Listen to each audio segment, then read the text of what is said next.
बोलिए श्री सद्गुरुदेव की जय।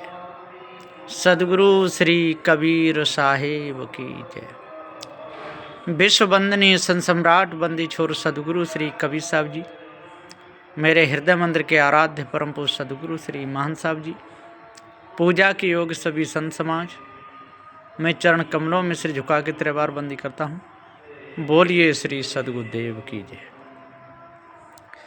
सद्गुरु श्री कबीर साहब जी कहते हैं कि जब तक मनुष्य को अपने स्वरूप का ज्ञान नहीं होगा तब तक वो अर्थ कर ही नहीं पाएगा, और करेगा तो अर्थ का अनर्थ करेगा। किसी किसी को तो ये ही नहीं पता कि हमको कैसे बोलना चाहिए, क्या बोलना चाहिए। लोग कहते हैं कि किसी ने कह दिया कि जीव ही आत्मा है तो इसमें क्या बिगड़ गया, किसी ने कह दिया जीव ही ब्रह्म है तो इसमें क्या बिगड़ गया, और किसी ने कह दिया कि नहीं जीव ही सत्य है, इसके ऊपर कोई नहीं है दूसरा, तो इसमें क्या बने गया। ऐसा जो कहता है समझ लो कि उसको पूर्ण ज्ञान नहीं है, वो वैसे ही कुछ का कुछ अंट संट बोलता है। अरे जीव को ब्रह्म कहेगा, जीव को आत्मा कहेगा, इसमें क्या बिगड़ गया, क्या नहीं बिगड़ा, भ्रम फैल गया, धोखा फैल गया, है ना। और यदि जीव को जीव ही रखा, जीव को चेतन रखा, जीव सत्य है, जन्म अखंड है, जी किसी का अंश नहीं है, तो यहाँ भ्रम कट गया। जीव को ब्रह्म कहने से भ्रम बढ़ता है, जीव को आत्मा कहने से भ्रम बढ़ता है, और जीव को जीव ही रहने दो तो भ्रम कटता है। तो सद्गुरु श्री कबीर साहब ने भ्रम काटा था, भ्रम बढ़ाया नहीं। और भी लोग कहते हैं, क्या कहते हैं कि यदि ऐसा कह दो कि कबीर साहब का जन्म माता पिता से हुआ तो इसमें क्या बने गया, और किसी ने कह दिया कि नहीं ऊपर से आए कमल के, तो क्या बने गया है। अब ऐसा कहने वाला आदमी अब बताओ शुद्ध कैसे बोल सकता है? उसे निर्णय का ज्ञान कैसे हो सकता है? यहाँ विचार करना चाहिए। जब कह दिया कि ऊपर आकाश से ज्योति आई, कमल के फूल पे आई, तो इसमें क्या बिगड़ गया है? ऐसे कहते हैं लोग। सब कुछ बिगड़ गया, भ्रम फैल गया, धोखा हो गया, है ना। ऊपर से आए, कमल के फूल पे आए, है ना, बिना माता पिता के, उस समझ खाने के जीव होते हैं, है? और यहाँ पर स्त्री पुरुष के संबंध से बच्चा पैदा होता है, तो मनुष्य का बच्चा स्त्री पुत्र के पुरुष के संबंध से ही होता है। इसलिए जो लोग ऐसा कहते हैं कि ऊपर से ज्योति आई आकाश से, और आकाश से ज्योति आकर के कमल के फूल पे कभी सब बच्चा बन गए, और फिर कहते हैं यदि ऐसा किसी ने कह भी दिया तो इससे क्या बिगड़ा है? इससे क्या नहीं बिगड़ा, सब कुछ बिगड़ा, भ्रम फैला, धोखा फैला।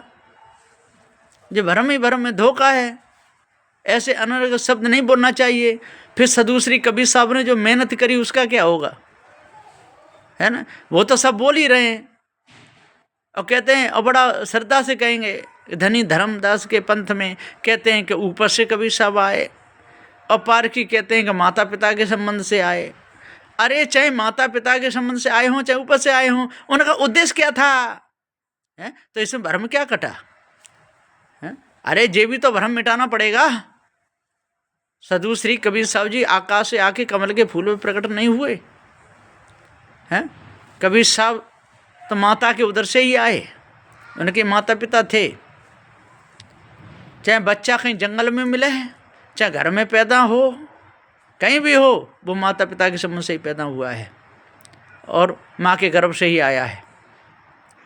इस भ्रम को निकाल देना चाहिए कि कमल के फूल पे बच्चा बन गया, कि वो बन गया, कि ये बन गया। ऐसे मनुष्य का बच्चा नहीं बनता है, वो तो उस समझ खाने के कीड़े मकोड़े होते हैं। इसलिए जो ऐसा कहता है कि इससे क्या बन गया, क्या बिगड़ गया, क्या बन गया, क्या बिगड़ गया, तो अब बताओ वो समाज को क्या दे सकता है? उसके द्वारा भ्रांति कैसे मिट सकती है? नहीं मिट सकती। वो तो यही कह देगा। किसी ने कहा कि नहीं ब्रह्म सिद्धांत कबीर साहब का है, कि तो इसमें क्या बिगड़ गया? ब्रह्म सिद्धांत ईश्वर सिद्धांत कबीर साहब का, तो इसमें क्या बिगड़ गया? आत्मा सिद्धांत कबीर साहब, इसमें क्या बिगड़ गया? और कह दो नहीं नहीं ये सिद्धांत कबीर साहब का नहीं है, कबीर साहब का जीव सिद्धांत, तो इसमें क्या बन गया? अरे इसमें सब कुछ बन गया।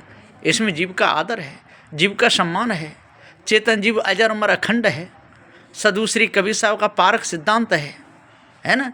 इसलिए ज्ञानी पुरुषों को सोच करके समझ करके विचार के ही बोलना चाहिए, है ना। और शब्दों के पीछे नहीं लड़ना चाहिए। शब्द जड़ होते हैं, शब्दों के पीछे क्या लड़ना। शब्दी चेतन जीव है, ये शब्द नहीं है। शब्दी चेतन जीव है, ये शब्द नहीं है। ये तो सब शब्दों को जानने वाला है। शब्द में ज्ञान नहीं होता है और जीव में तो ज्ञान है। शब्द में ज्ञान नहीं होता है और जीव ज्ञान स्वरूप है। और आप लोग कहोगे कि नहीं जीव भी शब्द है, तो ये कितनी बड़ी भूल है। इसलिए पारकी संतों से मिलकर के और सदग्रंथ बीजक को बढ़ के पढ़ना चाहिए श्रद्धा भाव भक्ति से, तब ज्ञान होगा। खाली कबीरपंथी कहलाने से या ऊंचे ऊंचे उपदेश बोलने से या ज़्यादा भीड़ बढ़ाने से या पूरे भारत में प्रचार करने से वो कबीरपंथी नहीं हो जाएगा, है ना।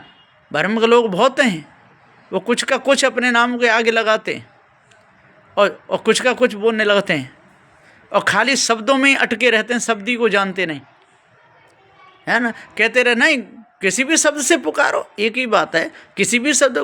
अरे शब्द भाई जड़ है ना, चेतन अविनाशी है, वो अजर अमर अखंड है। शब्द ज्ञान स्वरूप नहीं है, चेतन जीव ज्ञान स्वरूप है। जब पृथ्वी जल वायु अग्नि ये चारों तत्व ही ज्ञान स्वरूप नहीं है तो शब्द ज्ञान स्वरूप कैसे हो जाएगा। क्या कभी विचार किया है? क्या कभी महापुरुषों की संगति की है? क्या कभी गुरुमुख से बीजक पढ़ा है? कुछ का कुछ किसी के विषय में बोल देना, ये मानवता है, ये साधु का धर्म है। इसलिए साधुता से रहना चाहिए, रहनी से रहना चाहिए। और सदूसरी कबीर साहब के सिद्धांत में कुछ का कुछ नहीं मिलाना चाहिए, है ना। कबीर साहब के सिद्धांत को आत्म सिद्धांत कह देना, कबीर साहब के सिद्धांत को ब्रह्म सिद्धांत कह देना, कबीर साहब के सिद्धांत को कबीर साहब पार ब्रह्म परमेश्वर जन क्या क्या लगा देना, ये कबीर साहब का शब्द नहीं है। सदूसरी कबीर साहब जी कहते हैं भाई भ्रम बढ़ाओ मत, भ्रम को काटो। भ्रम काट सिद्धांत है सदूसरी कबीर साहब का, इसमें भ्रम को दूर करो। जीव सिद्धांत है, चेतन सिद्धांत है, इसको सिद्धांत कहते हैं। जहाँ चेतन सिद्ध किया जाता हो कि चेतन ही सत्य है, वही सिद्धांत कबीर साहब का है, चेतन सिद्धांत। जहाँ जीव सिद्ध किया जाता हो जीव ही सत्य है, ये सिद्धांत सदूसरी कबीर साहब का है। और जहाँ आत्मा सिद्ध किया जाता हो वो ब्रह्मवादियों का सिद्धांत है और वो निर्णय से सिद्ध नहीं होता, पार सिद्धांत में सिद्ध नहीं होता। अब कहोगे कि पार की सदूसरी कबीर साहब को ब्रह्मवादी मान भी लो तो इसमें क्या घाटा है? अरे पूरा घाटा है। तो सदूसरी कबीर साहब अपने को क्यों नहीं कहे कि मेरा ब्रह्म सिद्धांत है, कि मेरा आत्म सिद्धांत है? कहीं नहीं कहे। साहब ने सीधा कह दिया कि आत्म मार पसारने पूजा इनमें किसी ने ज्ञान। इन लोगों ने धोखे में जीव को डाला और जीव का आत्मा नाम रख दिया और फिर जीव तो काट करके पत्थर पूजा, जीव का नाम रखे। जीव का नाम रखा है इन्होंने, नाम जड़ है। आत्मा जो नाम है वो जड़ है और चेतन जो नाम है वो जड़ नहीं है, वो चेतन है ना। जीव नाम है वो जड़ नहीं है, वो चेतन है। जीव चेतन है ही। तो सदगुरुदेव जी यहाँ पुकार के समझाते हुए कहते हैं नामी को जड़ मत कहो। नाम जड़ होता है, नामी जड़ नहीं होता। सब नामों का रखने वाला, सब नामों को जानने वाला कभी जड़ नहीं होता है। इसलिए विचार से बात करो। बिना विचारे करोगे पकड़े जाओगे, चोरी करोगे पकड़े जाओगे, हिंसा करोगे पकड़े जाओगे, विचार करोगे पकड़े जाओगे। यदि भूल भरम के शब्द बोलोगे पकड़े जाओगे, जहाँ जाओगे तब पकड़े जाओगे, बचोगे नहीं। इसलिए सदगुरुदेव जी बार बार कहते हैं कि भाई ऐसे कर्म मत करो कि आप पकड़े जाओ, है ना। विचार से चलो, हिसाब से चलो, मानंदी को दूर करो, है ना। प्रचार करो, किसी के ऊपर कटाक्ष मत करो और इन शब्दों को मत कहो कि ऊपर से कबीर साहब आ गए तो हमारा क्या बिगड़ गया, या माता पिता गर्भ से आए तो क्या बन गया, है ना। जब भरम ही नहीं कटेगा, जब भूल ही नहीं कटेगी तो काय का उपदेश क्या दोगे? संसारों को क्या समझाओगे? हैं खाली यही समझाते रहोगे कि हिंसा मत करो, चोरी मत करो, विचारो, खाली इतने से काम चलेगा? और ये भरम लोगों को बना रहे। अरे चाहे ऊपर से आए हों, कमल के फूल पे आए हों, चाहे माँ के घर पे आते हो, उससे लेना देना मत रखो। कबीर साहब के ज्ञान से लेना देना रखो। अरे तो ये भी तो कबीर साहब का ज्ञान है। तैया हम तुम एक लोहू, एक प्राण व्यापे मोहू, एक जनी जना संसारा, कौन ज्ञान से भया न नारा। भव बालक भग द्वारे आया और भग भोगी के पुरुष गाया। जो जो बालक पैदा हुआ वो भग के द्वारा आया, मनुष्य खानी में आया। भव बालक भग भोगी के पुरुष गाया। अवगत की गत काबू न जानी और एक जीव की तो कबू बखानी। और जो चित्तमन बुद्धि वाणी से परे बताया, उसकी तो गति किसी ने नहीं जानी। या चेतन जीव की सारी वो कल्पना है, जीव सत्य है, कल्पना करने वाला चेतन सत्य है। जो ब्रह्म आत्मा परमात्मा की कल्पना करने वाला ये जीव सत्य है, और भ्रम भूल कल्पना मिथ्या है। इसलिए सोच करके बोले, विचार करके बोले, हिसाब से बोले, अनगर शब्द कुछ का कुछ ना बोलें। संसार में भ्रम फैले, ऐसे शब्दों को नहीं बोलना चाहिए। बस यहीं पर मैं अपनी वाणी को विराम देता हूँ। बोलिए श्री सद्गुरुदेव की जय।